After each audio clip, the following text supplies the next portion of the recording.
Greetings. My name is Dr. Randall Labonte. I am the CEO of the Canadian eLearning Network, and it's my pleasure to be a part of a series that Learn is launching about how to make the shift to online teaching and learning. And I'm one of the co-hosts along with the folks at Learn. This series is offered over 3 days in the afternoons from 3 to 4 p.m.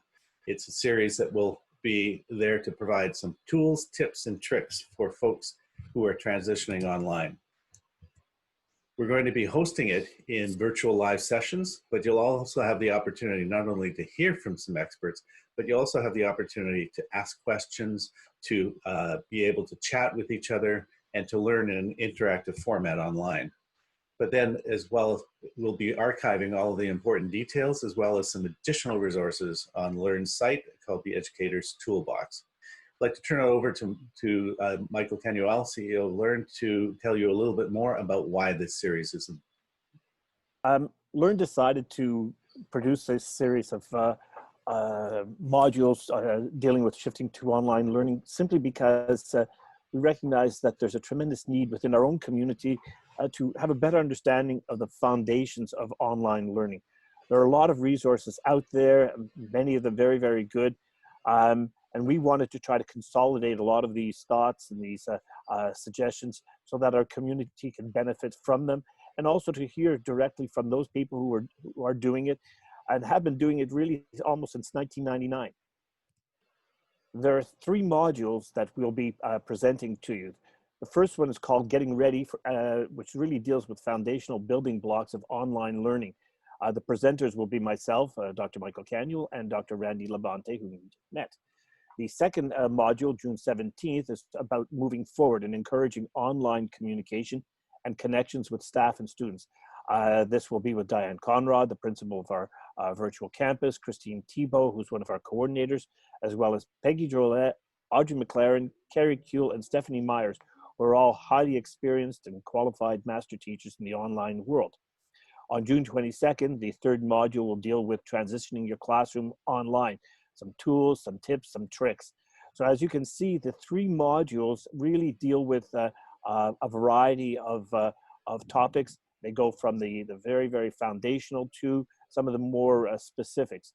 On the 22nd, Christine Truesdale, who's the Director of Pedagogical Services at Learn, will be accompanied by Diane Conrad, Christine Thibault, as well as our online staff, again, teachers, Peggy Drolet, Audrey McLaren, Carrie Kuehl, and Stephanie Myers. So the series is really focused on K-11 educators, both teachers as well as administrators. Those who are new in terms of shifting practice online, but also those who may have already had some opportunity to test this out in the past little while. So the idea is to bring some of the Learn's expertise and the teachers that have been working there to share with you some tips, some ideas, and some tricks to make sure that the transition can begin on some solid foundations for each of the teachers who are now facing this for September. So let's hear a little bit from some of these teachers now in some of the sharing that's been going on in Twitter chats for Learn. I'll just expand on the question about communicating with students. We use many ways to maintain lines of communication, but we do that inside class and outside of class because that's how it is online. We try to make up for the lack of face-to-face communication by being more available outside of class than we probably would be if we were teaching face-to-face. Outside of class, we use familiar tools like email. We also use Twitter a lot. We communicate with our students privately through Twitter direct messages, but we do set expectations for how to communicate with us and when we'll be available. We do have office hours as well.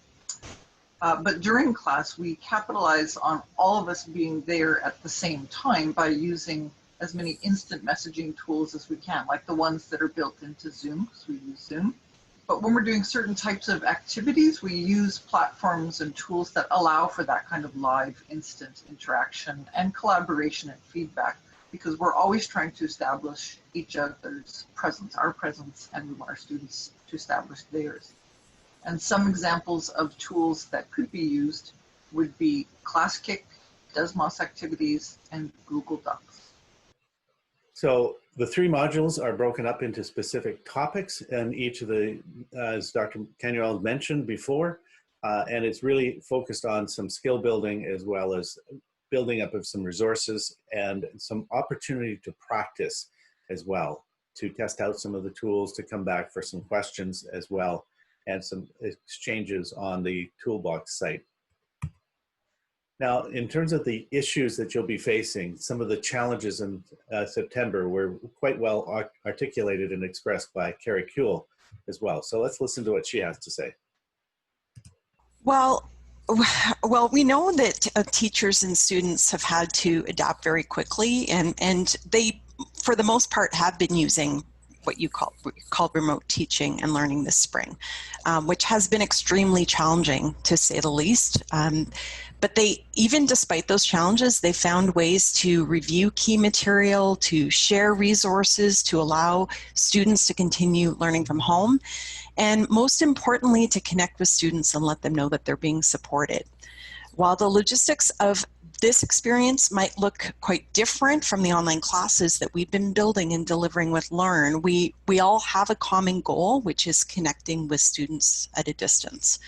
Kind of unexpected benefits of this, this situation that teachers and students have been thrown into is that there is kind of a greater willingness to try new things and do some experimentation. And that's something that we're seeing in this little, this kind of odd time right now in the spring to the end of the school year, is trying out some new things and learning them. And as you said, some things will work, some things won't.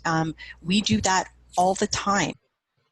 I think we can all learn from their experience. There's nothing like modeling and basing our learning on what others have lived through. Mm-hmm. So we look forward to welcoming you to the series. We look forward to helping you to make that transition, that important transition to working more in a digital learning space and connecting and communicating to engage students and learners in activities that you can co-create as well. Michael? We look forward to seeing you. Be ready to learn, be ready to participate. We're not going to expect you to sit there. We want you to be active learners. So come join us on the 15th, the 17th, and the 22nd from 3 until 4 p.m. in Zoom, and come join us on the Educator's Toolbox. See you soon.